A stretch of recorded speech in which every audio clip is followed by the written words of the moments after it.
মহাশ্বেতা দেবীর বাড়িতে মুখ্যমন্ত্রী। দীর্ঘদিন ধরেই বার্ধক্যজনিত কারণে ভুগছেন মহাশ্বেতা দেবী। সম্প্রতি তার জ্বরও হয়েছে। শনিবার বিকেল ৫টা নাগাদ তার কসবার বাড়িতে যান মমতা বন্দ্যোপাধ্যায়। ৮ ঘন্টা তাঁদের কথা হয়। ১৪ তারিখ মহাশ্বেতা দেবীর জন্মদিন। তাকে জন্মদিনের আগাম শুভেচ্ছা জানান মুখ্যমন্ত্রী। মমতা এসেছিলেন সামনে, 14 তারিখে আমার জন্মদিন, তখন আসতে পারবেন না। দেখা করে গেলেন, একেবারেই শুভেচ্ছা অনেক দিন ধরেই যেটা শুনে সেই রকম, তার বেশি কিছু না।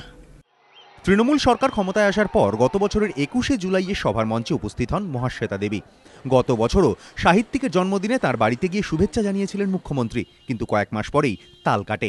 বিভিন্ন ইস্যুতে সরকারের সমালোচনায় সরব হন বর্ষীয়ান সাহিত্যিক।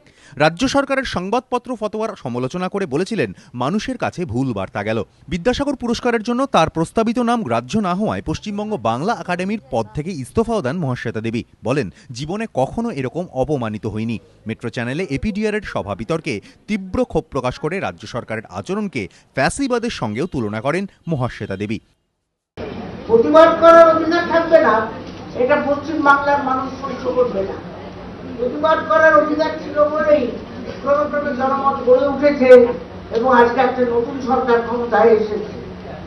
এসে তারা প্রতিবাদ করার ক্ষমতাই কেড়ে নিল, অস্বাভাবিক কথা। আপনাকে ঢেকে ফাসিজম নিয়ে আসছি।